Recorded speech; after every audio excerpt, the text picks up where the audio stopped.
Welcome back to Whence Came You, a Masonic podcast featuring research papers and discussions related to Freemasonry. Here's your host, Brother Robert Johnson. This is episode 320.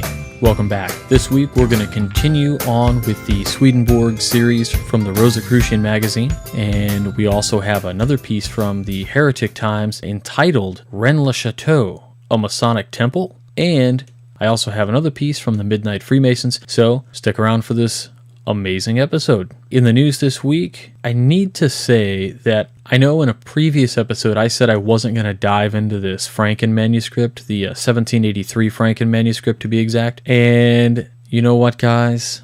I lied. It's a really good book. It's facsimile. It's very simply done. There's a few essays in the front which I skipped. What I really wanted to read was the rituals, and the rituals are there, and it's the degrees as they existed in 1783, which was the precursor to what eventually became the Order of the Royal Secret. The next thing to read after this, or to read side by side, as Brother Joseph Wages has stated, you read it with the Francken Manuscript, which was published, I think, in 1790s, and that one's put out by the Southern jurisdiction and is done by Art de Hoyos.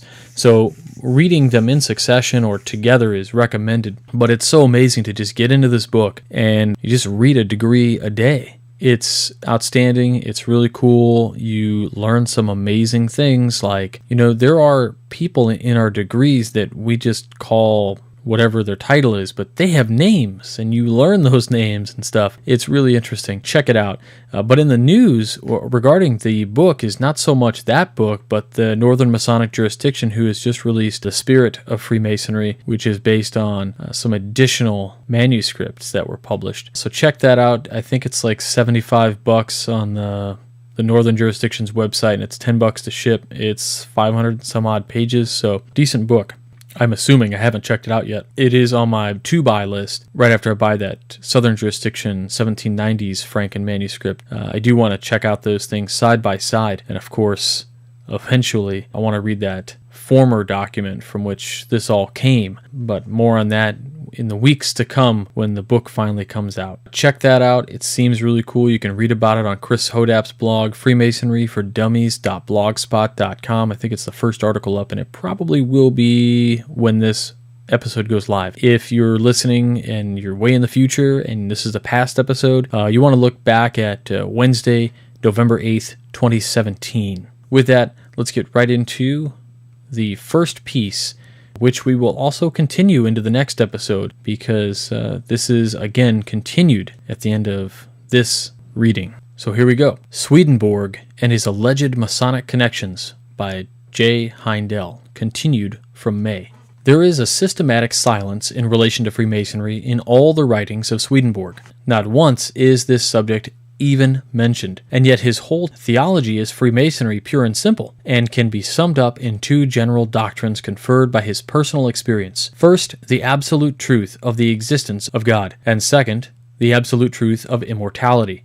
Swedenborg did not merely believe in God and the divine providence, he saw him face to face and the laws of his providence in actual operation, and he knew what he was writing about. This is clairvoyance, and something far different from blind faith in doctrines believed on the authority of others. It is the opening of a sixth sense through which a man actually feels his immortality with the same absolute certainty as he feels another object, through the sense of touch. This sixth sense cannot be communicated from one person to another. It lies dormant in all. It must be developed through spiritual exercises, just as the ability to read and write is developed through special exercises. Through this sense, God and the facts of immortality are actually seen. God and immortality are the fundamental tenets of Freemasonry. Why then did Swedenborg never approve of Masonry as a system? Why did he not condemn it? He seems to have made up his mind to know, to will, to dare, and to keep silent. With all kindness and brotherly love, it must be said that true Masonry is something far different from what it appears to be among the great mass of the brethren. The accepted definition of Masonry is that it is a system of morality veiled in allegory and illustrated by symbols. Dr. Albert Galatian Mackey, in the preface to his valuable work on the symbolism of Freemasonry, says, quote, The Freemason has no way of reaching any of the esoteric teachings of the order except through the medium of a legend or a symbol." End quote. This statement should be read twice. Masonry is a system of exoteric teaching, whereby the esoteric secrets of Masons in Freemasonry are veiled and also illustrated. The esoteric teachings in this reality of which the exoteric is the symbol. In other words, what is generally called Masonry is merely the room adjacent to the lodge, and not the lodge itself. It is the place of preparation for the candidate, and not the work behind the door. An idea of what that work is may be gained from the fact that the number of members counts for naught in the true lodge. There it makes no difference whether 30 or 3 members are elected within a century, for the hand of a single true Mason wields alone more power than the armies of whole nations combined.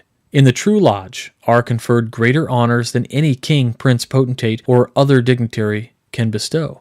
What sublime prince of the real secret, what invisible helper of the true holy empire would exchange his knowledge and his right for the rank and title of an English noble or a Roman cardinal?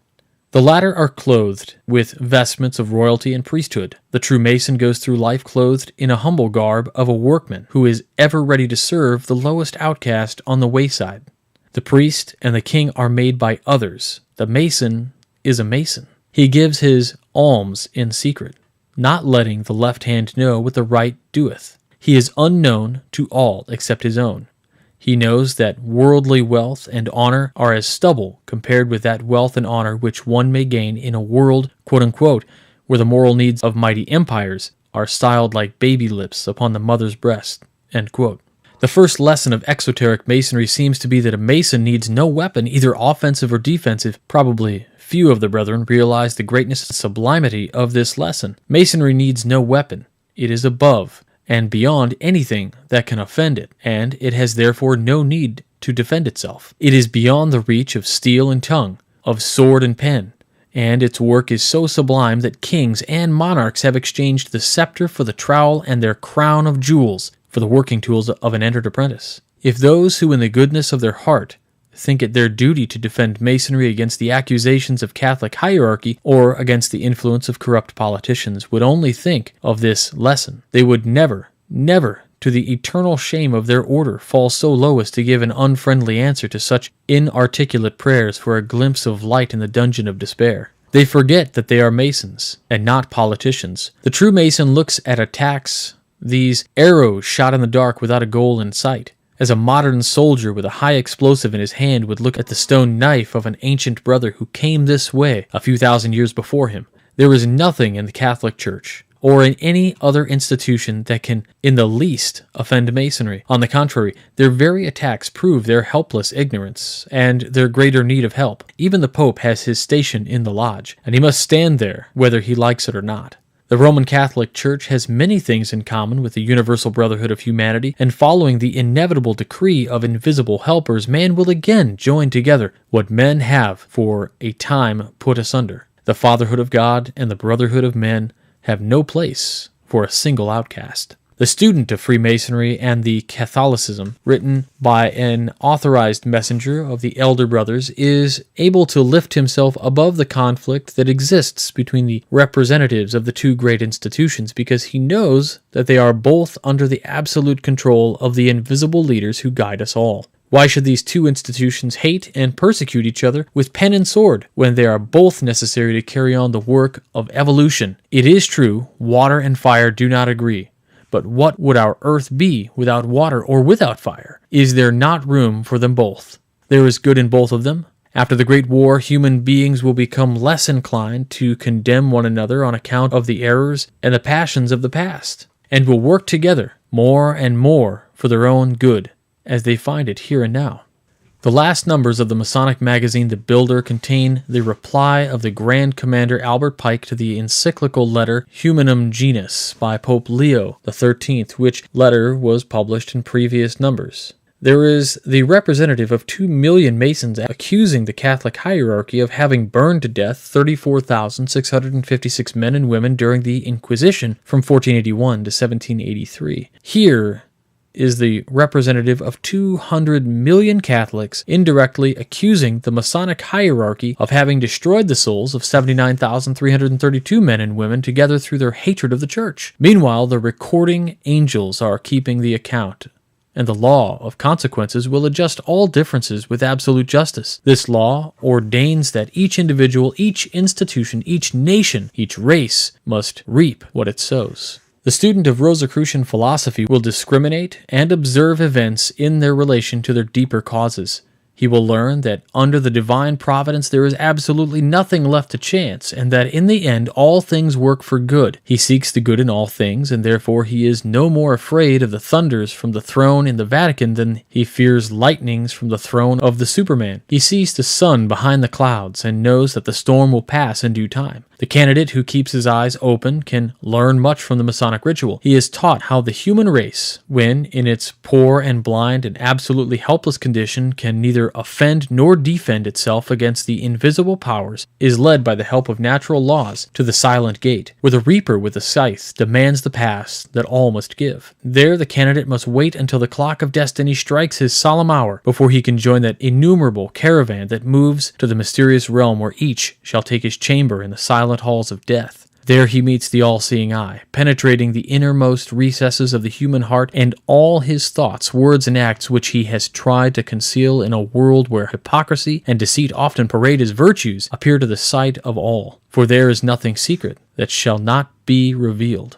The immutable and unchangeable law of divine justice will see to it that he reaps what he has sown. Many a sharp instrument he feels, the real nature of which he cannot see, will be used to break off the rough and superfluous parts of earthly nature, for now he has ceased to be his own master. Again and again he is sent back to the world, and in each new life a new and better instrument is used until the stone is ready for that spiritual building, that house not made with hands, eternal in the heavens. True Masonry is a secret institution known only to the initiate who has passed the dweller on the threshold. The angel of death seals his lips forever, and eternal silence is only an answer he can give to all questions of friends and relatives left behind. The true initiate is dead to this world. He has returned to the lodge from whence he came, and the mysteries of life, love, and intelligence are kept inviolable within the repository of a faithful breast. The real secrets of a Mason are known only to himself, and that is the reason why Swedenborg failed to make himself known as a Mason.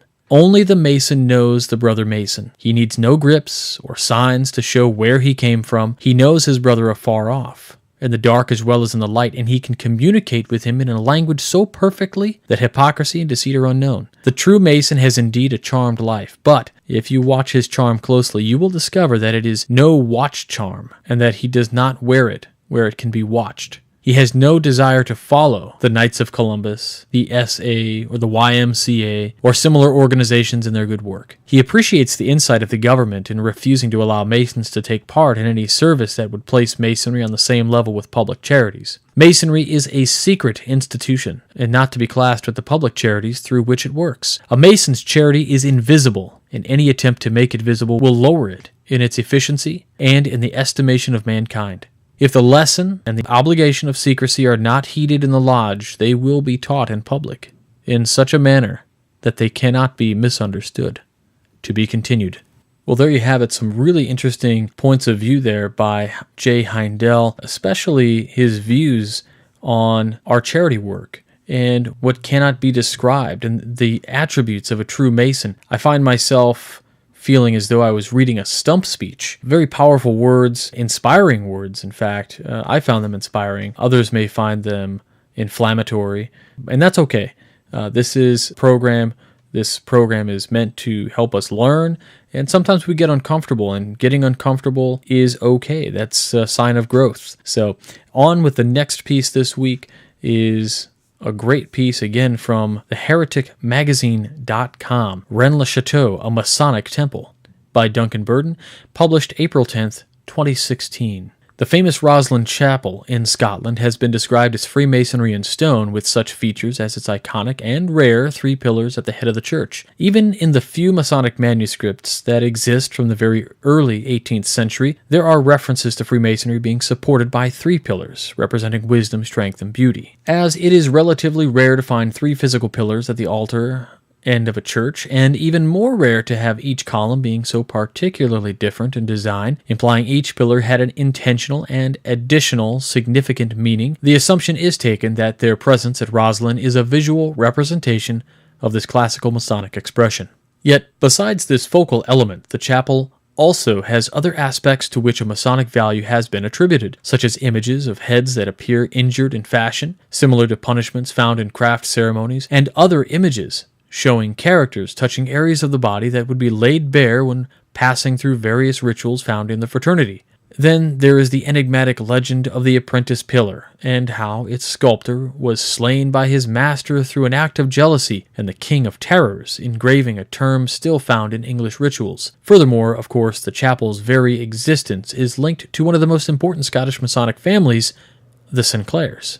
Whether we accept these links as evidence or as creative parallels or just coincidences, the study of the building of the craft are linked, leaving individuals to draw their own conclusions over the possibilities and probability of these claims. As some readers may know, I am a believer that Freemasonry is the focal element of Rennes-Le-Chateau mystery, and that its ultimate value is Masonic. I have written previously on the Masonic features I believe exist in the church of this famous remote village, of how infamous codes related to the legend also appear to highlight Masonry, and even how the rogue priest could have used the structure, mystery, and passion found in Freemasonry to find a method of making money, a market to sell to, and a method and reason to keep it all secret. Now, I sincerely appreciate that for many the probability of these elements is considered remote. For some, this is because they do not fit with the general belief that the treasure of the enigma is either a royal grave, a divine legacy, or a lost relic, or a hoard of buried gold. For others, it is a simple fact that the mystery relates mostly to the story of the village's Catholic priest. It requires an acceptance that this important participant in the legend was involved with an organization whose membership is strictly and historically banned by the governing authority of his own faith, the Vatican. As such, this would seem an unlikely probability.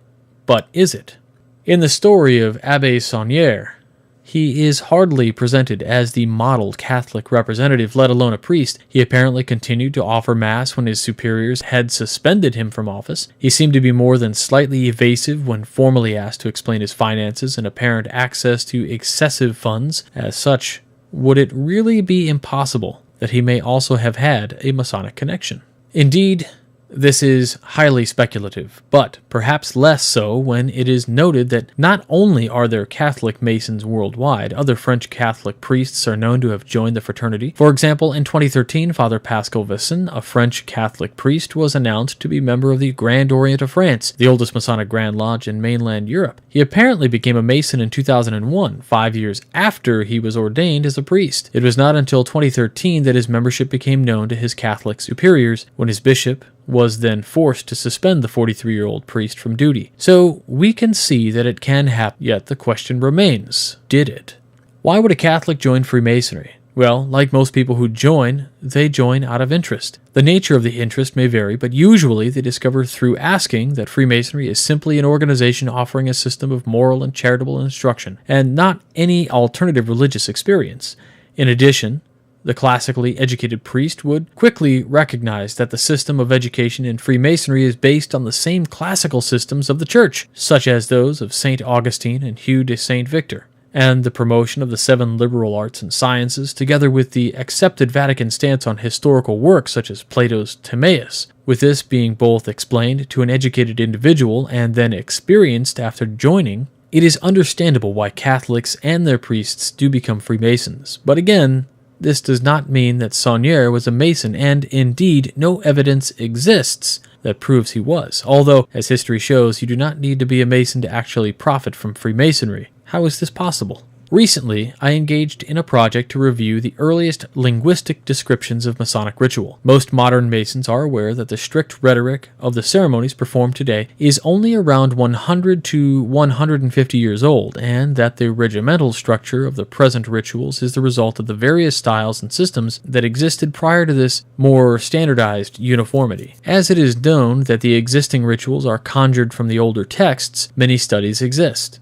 and continue to be carried out to go gather evidence of those early ceremonies, to review their content, and to try and formulate a possible thread of development. Unfortunately, there is little surviving documentation of these early ceremonies. It is so rare that some scholars believe that no actual formal ritual rhetoric existed, but rather experienced brothers knew what sort of thing had to be said, and simply performed what had to be shown to them. The other reason so little material exists is that virtually all that does exist appears to highlight the devotion to secrecy, and thus is assumed that early brethren adhered to this concept devoutly by not writing material down or not allowing material to be written down. If a lodge did create written learning aids, they were offered with the instruction that they be burned after having been committed to memory. This devotion to the oaths of secrecy means very little material exists, especially from the mid-17th to the mid-18th centuries. Fortunately, just like today, the public, even between the 17th and 18th centuries, were curious about Freemasonry. Some people looked to profit from this interest, so published pamphlets that claimed to reveal the ceremonies of Freemasonry and sold them to the public.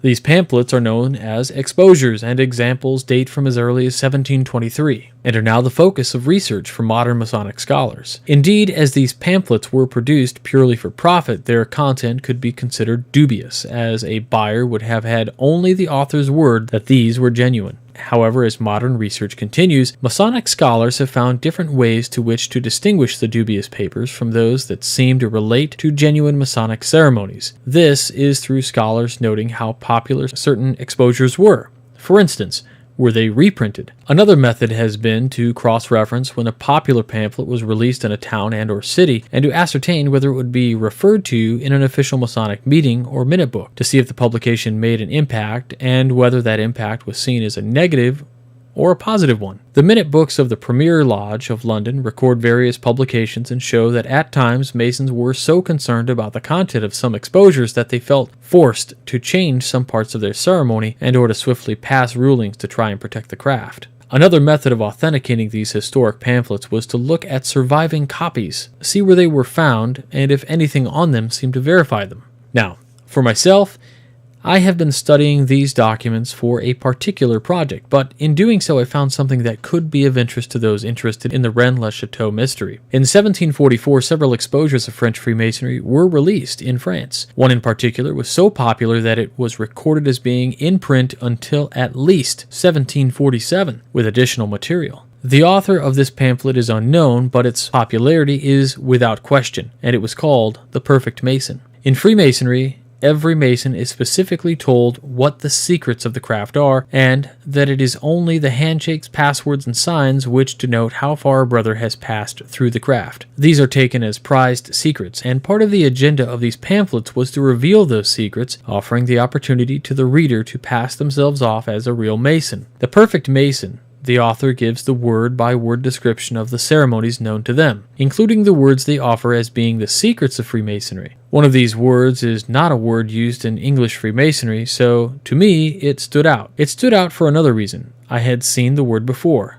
Magdala, the name given to the Saunier's costly tower, the Tower Magdala.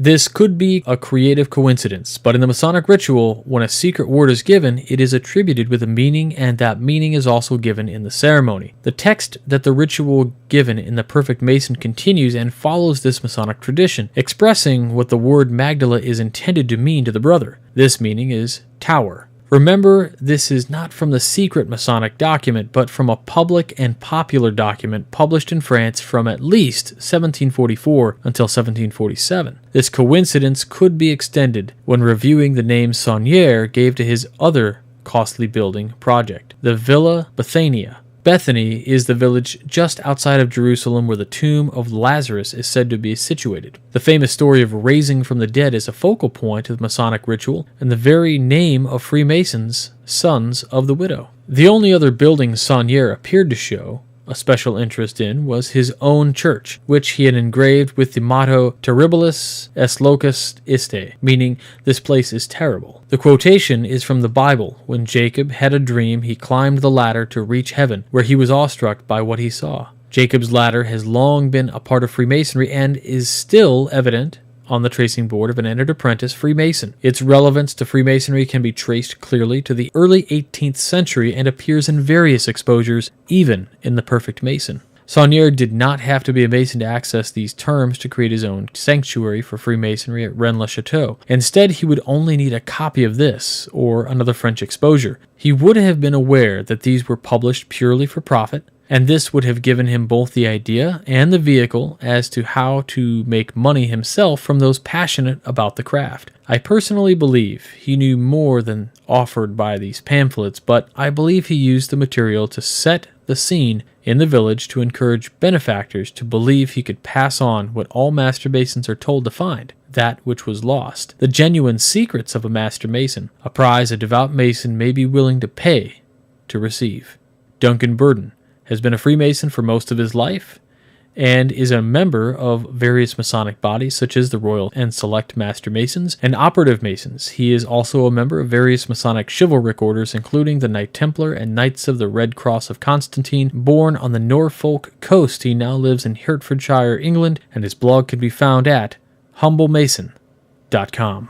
All right, now comes the part in the show where I ask you to support the show. This show is made possible by your contributions. So if you go to wcydpodcast.com, you can hover over support the show. You click make a direct donation. You can either make a one-time donation or you can make a monthly contribution, whether you're a contributor at $2 a month, a fellow at $5, or a producer at $10. It's all up to you, and every little bit helps. Again, even if you make a one-time donation for $2, it really does help. We also have our limited edition shop where you can pick up our exclusive lapel pin, so head on over there. You can read all about it. We have it on a few different products, including money clips, tie bars, and cufflinks. We have our Mason's Lady car decal even, those are in limited quantity, so if you want one, let me know. Order one up, because they don't last forever. I also have a great partnership with On It Labs. So if you click on the link, you can then click on the link to go to get some Alpha Brain or Hemp Force Protein. Either one of those products are great,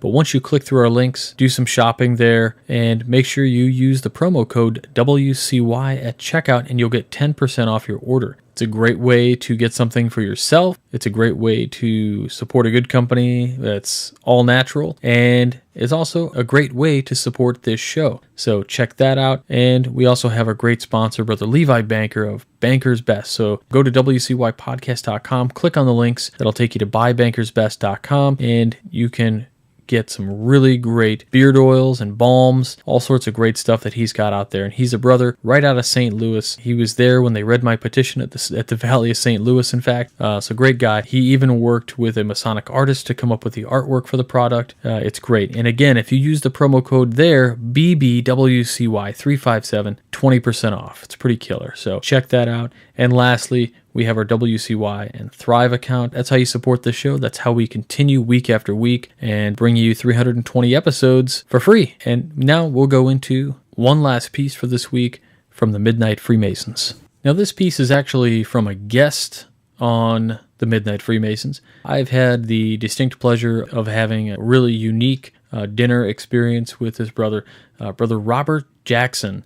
What an incredible guy, really knowledgeable, way smarter than me, but he's so caring and really poignant in his words about what he cares about and what Freemasonry is. So this piece is called A Master's Work by Midnight Freemason guest contributor, Worshipful Brother Robert Jackson.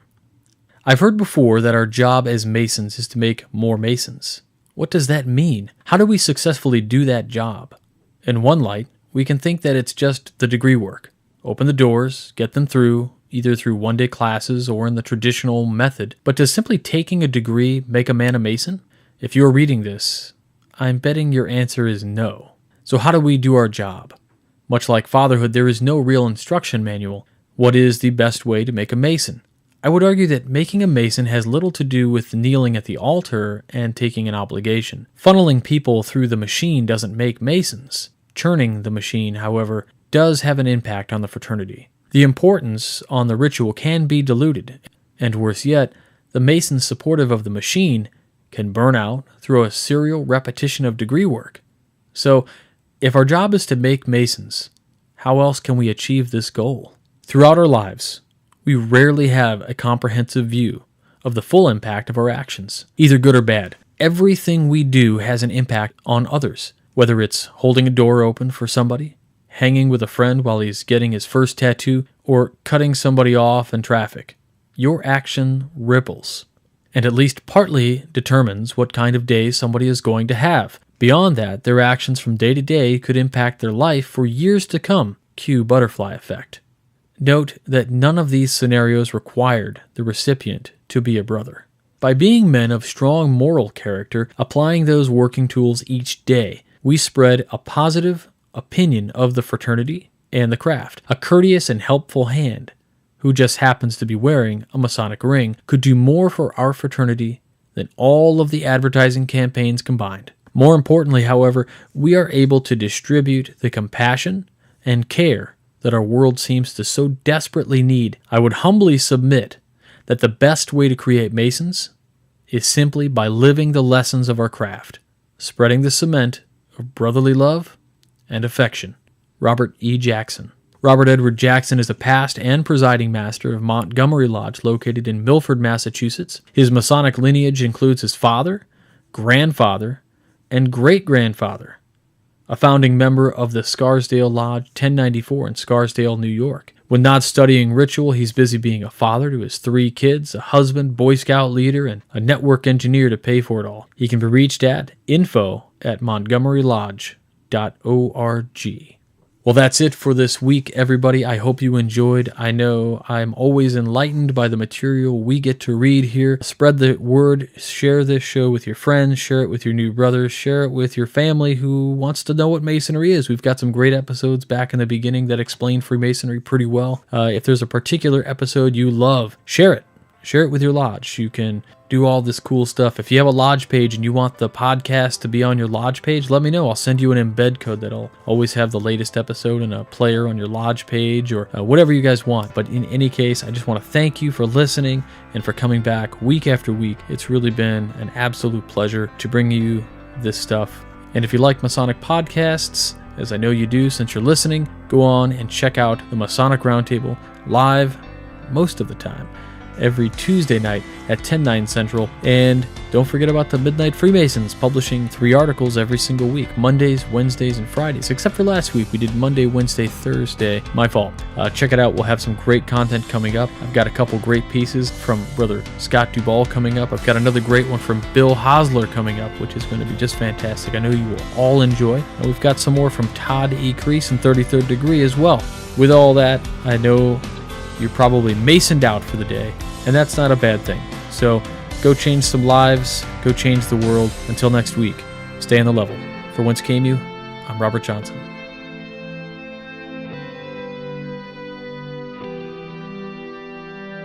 You've been listening to Whence Came You, a Masonic podcast featuring research papers and discussions related to Freemasonry with your host, Brother Robert Johnson.